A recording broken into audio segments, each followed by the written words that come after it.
ইমোতে কিন্তু আমাদের একটা সমস্যা থাকে, সেটা হলো কেউ যদি মেসেজ করে সেটি হলো সাউন্ড হয় না, মানে কোনো নোটিফিকেশন আসে না।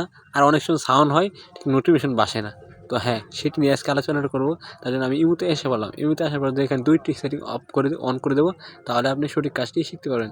তো আশা করি বুঝতে পারবেন। তো পুরো ভিডিওটা আপনি দেখেন, টেনে না দেখেন। এখানে নোটিফিকেশন নামে কিন্তু অপশন আছে উপরে।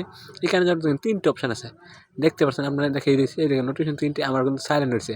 নোটিফিকেশন আসে অফ করে থাকে, সেটা নোটিফিকেশন পাই না।